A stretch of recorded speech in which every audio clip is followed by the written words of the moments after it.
Les voy a hacer esta charla que está dividida en tres partes. La primera con el viaje de Humboldt a Sudamérica, la segunda el inicio de la investigación en paleontología en Sudamérica con base en el viaje de Humboldt, y a partir de ese inicio de la investigación en paleontología pues les voy a contar sobre los invertebrados fósiles de Colombia, Perú y Venezuela que se encuentran en el Museo de Historia Natural de Berlín. Muy bien, entonces Humboldt ya lo conocemos, estudió ciencias naturales en Alemania. El próximo sábado en Alemania se celebran curiosamente 250 años del nacimiento de Humboldt, entonces hay un montón de actividades. Esto del simposio del Max Planck pues, está algo relacionado con este evento. Muy bien, entonces antes de venir a Sudamérica, Humboldt quería ir a Egipto y no pudo. Posteriormente proyectó un viaje hacia el Polo Sur y tampoco pudo. Así que emprendió el viaje hacia Sudamérica.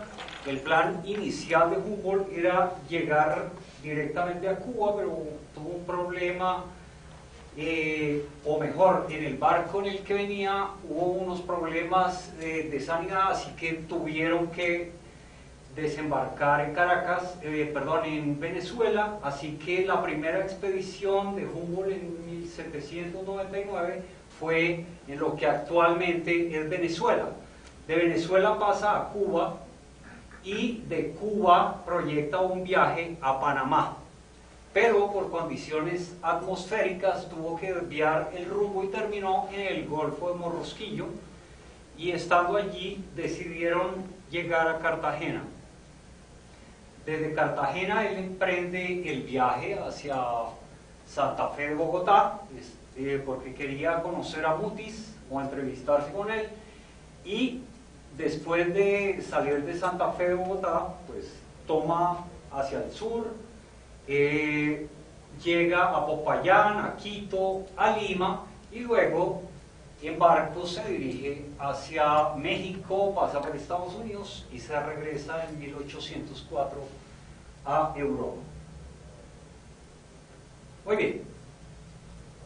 En Venezuela él asciende por el Orinoco y llega a la región del Cassiquiare, que es digamos un sector bastante importante que conecta la vertiente o el sector del drenaje del Orinoco con el Río Negro, que es afluente del Amazonas. Obviamente que al pasar por el Orinoco en algún momento debió entrar en contacto con parte de lo que actualmente es nuestro territorio, sobre todo allí en lo que se conoce como los cerros del Mavecure, que son de las rocas más antiguas que hasta ahora han sido reportadas en Colombia. Muy bien, entonces les contaba que él arriba a Cartagena y comienza a ascender por el río Magdalena hasta llegar a Honda. Ahí tuvo que desembarcar por cuestiones de navegabilidad que actualmente se mantienen, y desde Honda pues se dirigió hacia Santa Fe de Bogotá, pasando por Guaduas, pasando por Villeta, que es un lugar importante en relación con unos fósiles que colecta Humboldt, y luego asciende hacia la sabana de Bogotá.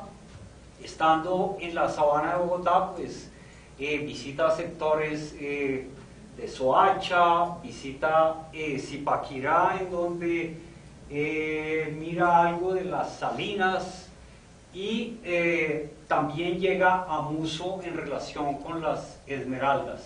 Después se dirige un poco al sur, pues visita el Tequendama, como lo vamos a ver más adelante, el Puente Natural de Icononso, continúa su recorrido, pasa la cordillera central por lo que actualmente es el Alto de la Línea, que en ese entonces se conocía como el Paso del Quindío, continúa su recorrido, llega a Popayán, a Pasto, sigue a Quito y entra a lo que actualmente es Perú, y allí también recoge algunos fósiles que les voy a mostrar más adelante.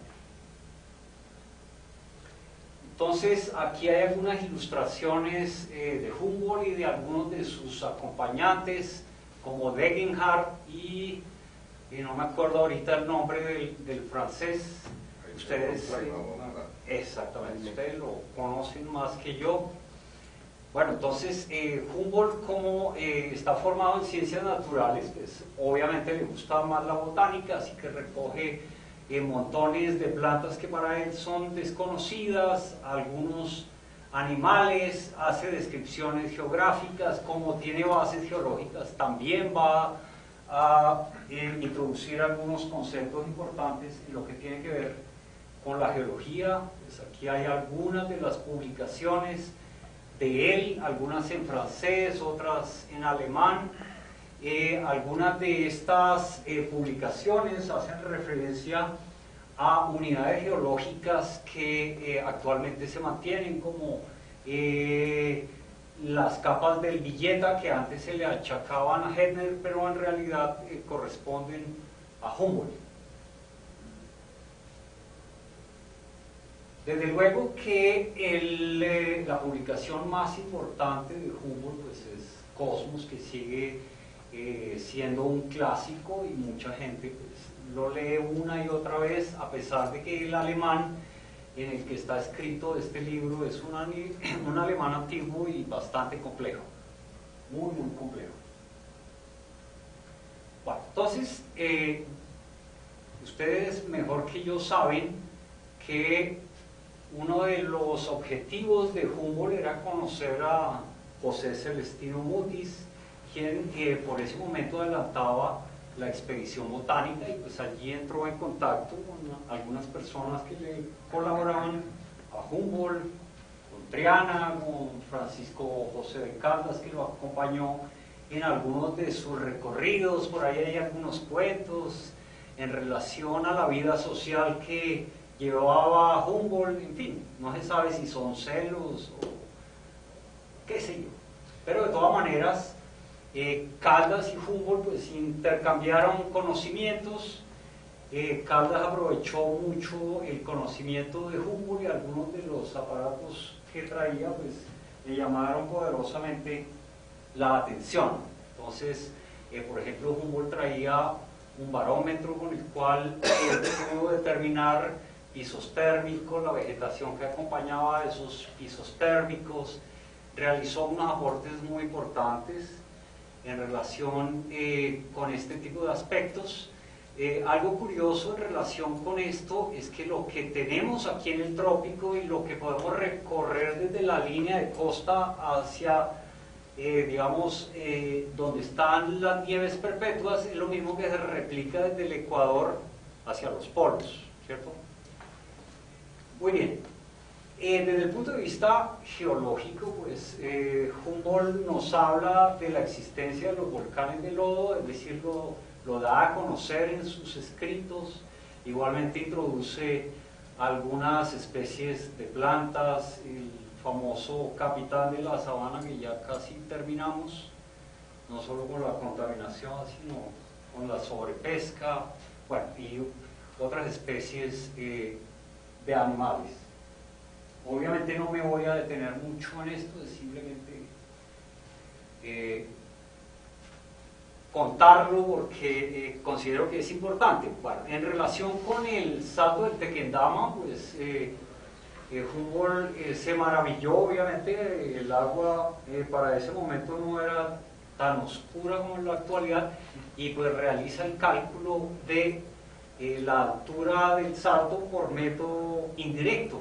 En la actualidad pues hay toda una discusión en torno a eso. Por ahí he visto algunos físicos de la universidad que también se han metido con esos cálculos matemáticos, hasta el profesor Mantilla también estuvo metido en ese cuento. Y otro aspecto interesante, si bien nuestros pobladores sabían de la existencia del puente natural de Icononcio, pues digamos, con base en las publicaciones genera una mayor divulgación. Lo interesante es que las rocas que están involucradas en ambas estructuras naturales son del grupo Guadalupe.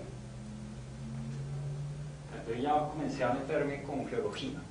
Muy bien, Humboldt, como estuvo en la mina o en las minas de sal de Nemocón y Zipaquirá, pues produce una publicación que es traducida posteriormente.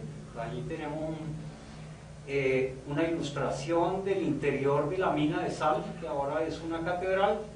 También les hice referencia a la existencia de, o mejor, de la visita de Humboldt a Muso, en donde pues, desde antes de que llegaran los españoles, los indígenas explotaban las esmeraldas. Y algo interesante en sus escritos es que él habla del cementerio de gigantes. Y este es un sector cercano a Soacha que considero que nadie sabe dónde se encuentra localizado, y él habla de yacimientos de elefantes muy grandes.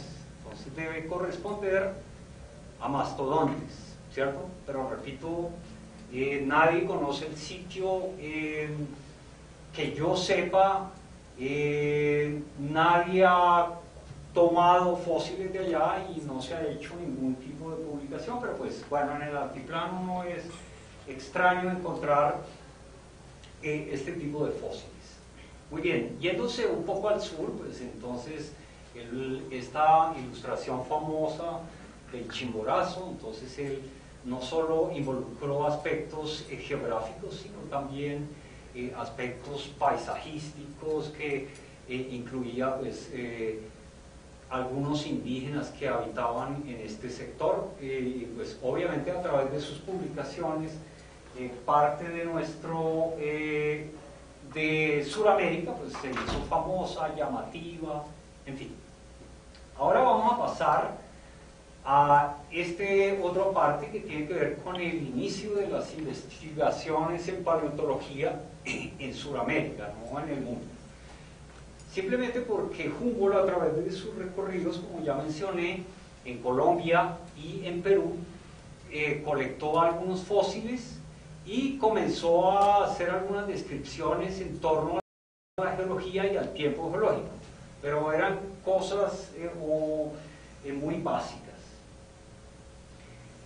Al llegar la colección de Humboldt a Alemania, es entregada a Leopold von Buch, un experto en paleontología para ese momento, y en 1838 aparece esta publicación en alemán, que se constituye en la primera publicación sobre paleontología, sobre los fósiles de Colombia, sobre los fósiles de Perú y en general de Sudamérica, en alemán, no olvidemos. Pero en 1839 aparece este mismo trabajo, pero en francés. Entonces la mayoría de investigadores asumen que esta publicación del 39 es la primera publicación sobre paleontología de Sudamérica. Es, digamos, bastante obvio, porque para ese momento el francés era el idioma que dominaba las publicaciones científicas. Posteriormente, en 1885, después de la muerte de Buch, pues hacen un homenaje y presentan esta publicación, en la cual está incluido el trabajo en francés del 39. En esta publicación aparecen dos láminas con dibujos de fósiles, algunos de Perú y otros de Colombia. Estos fósiles pertenecen al Phylum Mollusca, ¿cierto? Que es uno de los más abundantes. Entonces, a partir de ahí se comenzó a dar cuenta se comenzaron a dar cuenta los diferentes investigadores del potencial paleontológico que había en Sudamérica. Y con base en eso, pues comienzan a aparecer publicaciones como esta de Lea en 1840, con base en fósiles que colectó Gibbon en la cordillera oriental de Colombia, Y lo interesante es que si bien son amonitas, Lea asume que son fósiles del Jurásico. Entonces ya comenzamos a meter con tiempo geológico. Luego, d'Orbigny, a sabiendas de los trabajos de Buch y de Humboldt, realiza esta publicación, ya que Boussingault le envía unos fósiles y presenta también estas dos planchas con fósiles de amonitas. Algunos de estos ejemplares se constituyen en ejemplares tipo, y esos ejemplares tipo deberían estar en el Museo de Historia Natural de París, deberían. Algunos de ellos no aparecen y por eso se propusieron neotipos. En 1842 igualmente d'Orbigny presenta esta otra publicación sobre lo que él denomina América Meridional, y en 1853 el general Acosta le envió unos fósiles con los que él presentó esta otra publicación, y aquí vemos la ilustración del trabajo de d'Orbigny del 53, en donde aparece en este sector uno de los fósiles de Colombia, y él presenta estas dos especies, Ammonites acosta, Ammonites guaduensis, y en un trabajo de 1949, si no estoy mal, aparecen las fotografías de Ammonites acosta, y aquella otra de arriba es Ammonites guaduensis. Las estoy presentando en nomenclatura antigua, respetando, digamos, las designaciones originales, porque, digamos, Ammonites acosta en la actualidad se reconoce ya sea como Oxytropidostras acosta del Albiano, en fin, que está por todo Colombia. En 1845 Forbes, con material que le envía Hopkins, presenta igual una serie de dibujos de amonoideos de la cordillera oriental de Colombia. Algunos de estos ejemplares son especies tipo, como lo es Ammonites inca y Ammonites hopkinsi, que vamos a ver más adelante algunas fotografías.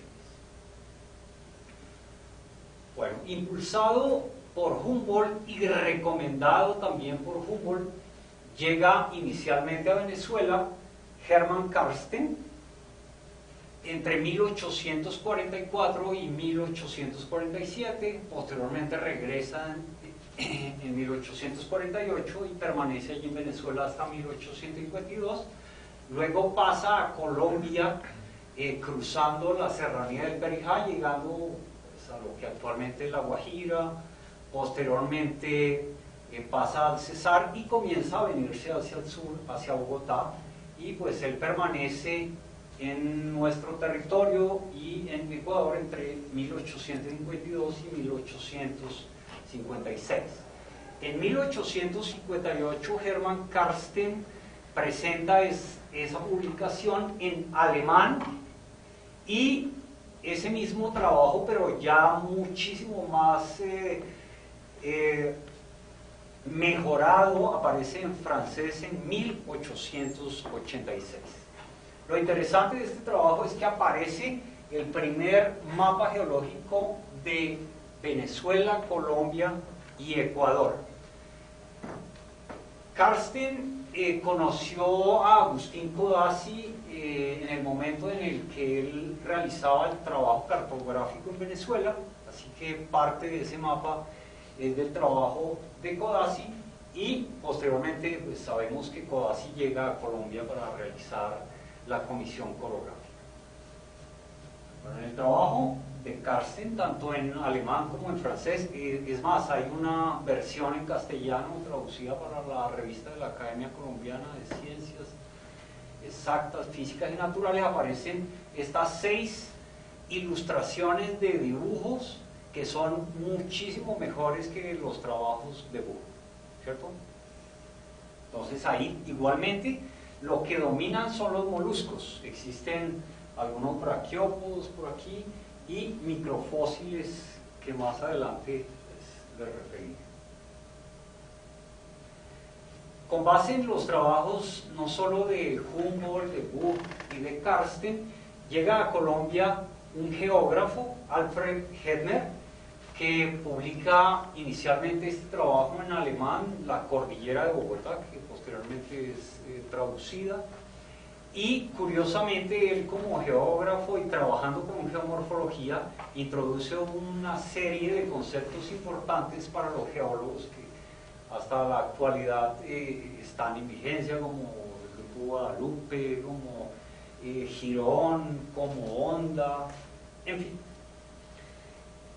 Dentro de este trabajo se hace referencia a algunos fósiles de invertebrados marinos que el profesor Steinmann, que era afamado para ese momento en Alemania, trabajó, y posteriormente, con base en los fósiles que colectó Hettner, Gerhard, hacia el final del siglo XIX, hace esta publicación sobre estos fósiles que provienen de Venezuela, de Colombia y de Perú. Estrasburgo, donde se supone que debería estar esta colección, inicialmente estaba en Alemania, pero cuando la gente se dedica a jugar a la guerra, como nuestros políticos locales y vecinos, entonces Estrasburgo pasa posteriormente a ser parte de Francia.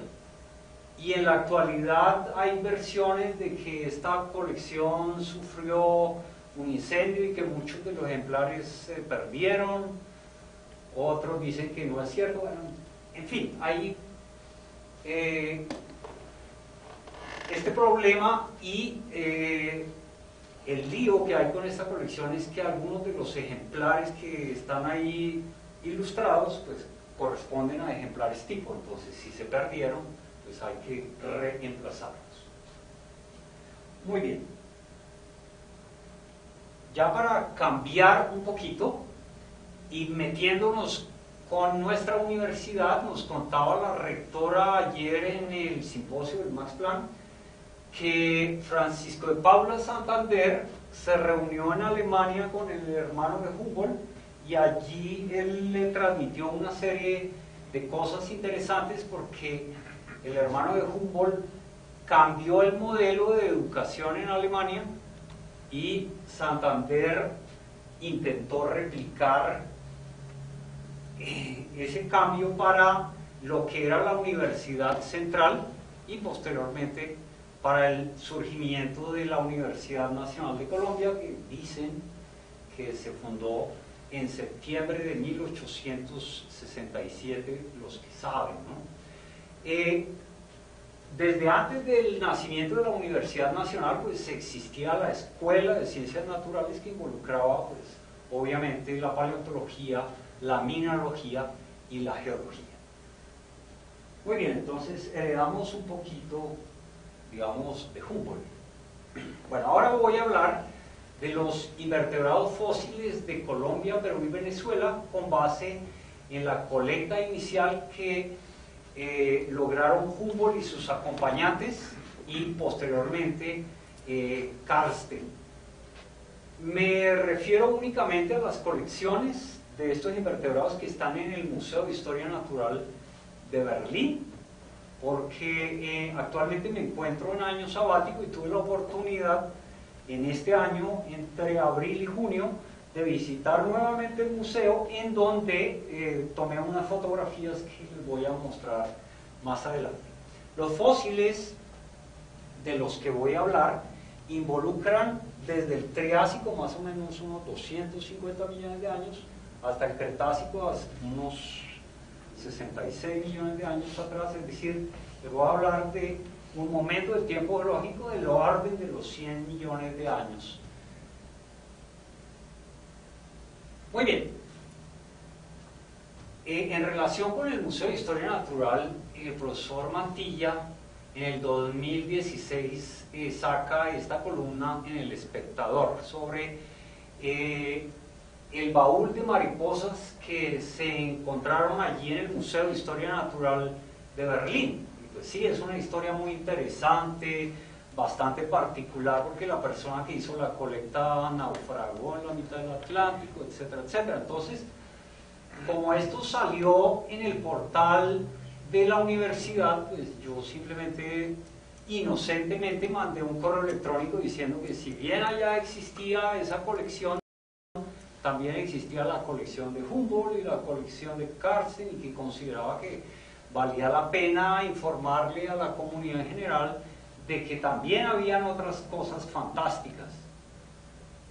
Todavía no he recibido respuesta desde el 2016, entonces eso muy probablemente puede ser.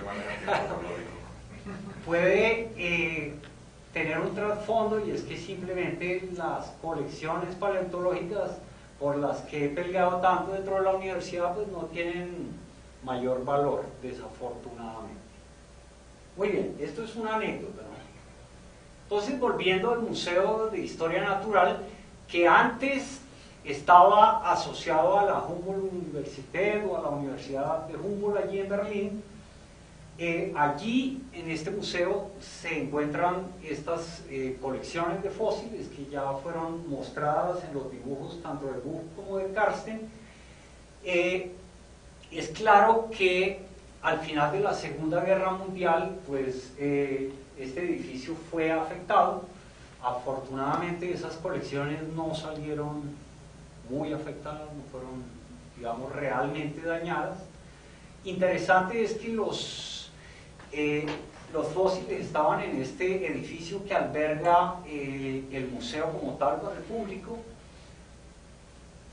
y hace algunos años fueron trasladados a un edificio aledaño. Entonces ellos aprovecharon, porque ya les conté que dependían de la universidad, ahora dependen de una fundación, adquirieron unos muebles bastante modernos, muy robustos, que dan seguridad como lo demandan las normas de la UNESCO para resguardar las colecciones de fósiles que tienen ejemplares tipo. Y otra cosa interesante es que ellos pensaron en mantener los cajones antiguos. Entonces son muebles nuevos con cajones antiguos, pero ahí están los fósiles. Muy bien, en la ilustración de von Buch vimos, no sé si lo alcanzaron a observar, este ejemplar que es el dibujo de Ammonites galeatus. Este ejemplar lo colectó Humboldt en Kühne, muy cerca a Villeta. ¿Listo? Lo hemos buscado desde hace muchísimo tiempo y no aparece. Entonces, por las normas internacionales del Código Internacional de Nomenclatura Zoológica, pues tenemos la oportunidad de proponer un neotipo, ¿cierto? Más adelante vamos a volver a este cuento. El nombre científico reciente es Pulcheria galeata, es muy abundante en Villa de Leyva, en Santander y pues en cercanías a Villeta. Muy bien, aquí tenemos las ilustraciones de una de las planchas de von Buch, de los fósiles recolectados por Humboldt y sus acompañantes. Entonces, en la parte superior tenemos estos ejemplares que provienen de Perú y, respetando los nombres originales, lo denominaron Pecten alatus y es del Jurásico de este sector del norte, dejémoslo en norte de Perú, en el inicio del río o en las cabeceras del río Amazonas. Igualmente tenemos Ammonites peruvianos. Ustedes pueden ver el original contra el dibujo que realizaron los ilustradores en el momento de la publicación de Buch, y aquí curiosamente ven un montón de ostras adheridas a ese fósil. Entonces, pues claro, uno se lleva digamos una sorpresa en relación con la ilustración versus la realidad, pero pues se puede reconocer fácilmente que este ejemplar tiene una quilla, tiene unas costillas similares a las allí ilustradas. Lo mismo este ejemplar que está aquí, es este otro que está acá, pero todos pertenecen a la misma especie. Este fósil ya es del Albiano, del Cretácico. Muy bien. Buch hace referencia a Ammonites rotomangensis en relación con un ejemplar de fósiles que se encuentran, o mejor, un ejemplar no, una especie de fósiles que se encuentra en Francia, pero no da indicaciones ni de lugar, ni de posición, ni nada. Entonces, en la colección aparece este ejemplar que dice la etiqueta que proviene de Perú. Entonces, existe la posibilidad que pertenezca a la colección de Humboldt, pero pues no hay claridad en torno a eso. Yéndonos a Colombia, tenemos Ammonites equatorialis. Entonces, el Ammonites equatorialis, con base en el dibujo, está aquí y está aquí en vista lateral. Este ejemplar, de acuerdo con la etiqueta, dice que proviene de Tausa, pero con base en lo que conocemos de la geología de Tausa, no tiene lógica que ese fósil venga de ahí. Pero ya les conté que Humboldt estuvo hasta Muso, entonces probablemente el área geográfica de lo que era el antiguo municipio de Tausa era mucho más grande de lo que actualmente es. Entonces es muy probable que la colecta haya sido más cerca a Muso que a lo que actualmente conocemos como Tausa. Continuando con la siguiente ilustración, en la parte superior tenemos Exogyra polígona. Entonces allá están las ilustraciones en los dos bordes. Es un ostreido que proviene de depósitos del Cenomaniano de Perú. Lo mismo este gastrópodo, Pleurotomaria humboldti, que está aquí ilustrado. Este ejemplar es de depósitos del Triásico de Perú. Igual, aquí tenemos Trigonia humboldti, que corresponde a estas ilustraciones que están acá. Lo interesante de esa Trigonia humboldti es que en las etiquetas del museo aparecía como de la colección de Karsten, pero comparativamente con los dibujos se puede saber rápidamente que en realidad corresponde a esta ilustración y esos fósiles provienen de Perú. Otro gastrópodo que muestra Buch es este, que es Rostellaria, pero es un molde interno. Entonces, como no tiene ornamentación, yo la verdad no sabría si realmente pertenece a ese género o no. En relación con Colombia, él colecta este ejemplar de Trigonia abrupta. Igualmente, Trigonia abrupta aparece en la etiqueta como de la colección de Karsten, pero si ustedes lo comparan con estos dos dibujos, rápidamente se dan cuenta que ese es el ejemplar. Y digamos, una de las contribuciones de mi trabajo, de mi visita allí al Museo de Historia Natural de Berlín, fue este. Más adelante vamos a hablar de estos ejemplares. Jamites es un ejemplar de una amonita del grupo de las heteromorfas, es decir, de las que no se enrollan normalmente, pero es un fragmento, pero pues obviamente es algo valioso dentro de la colección. Tanto Jamites como Trigonia abrupta, dice Buch, que fueron recogidos por el Camino del Socorro, pero pues el Camino del Socorro es muy largo como para poder dar una localización exacta. Muy bien, pasamos a la colección de Karsten. Entonces les hablé que los dibujos son muchísimo más fidedignos, más cuidadosos. Arriba tenemos una heteromorfo Picóceras humboldtianus que fue colectada cerca de Cáqueza. Jamites de Genhardt, aquí tenemos un fragmento y allá tenemos otro fragmento. La desventaja con estos individuos es que las heteromorfas son muy parecidas, entonces trabajar con fragmentos es muy difícil, pero bueno, igual son colecciones antiguas, así que siguen siendo valiosas. Tenemos Cryóceras duvali, variedad undulata, que está aquí ilustrada, fue colectada cerca de Cáqueza.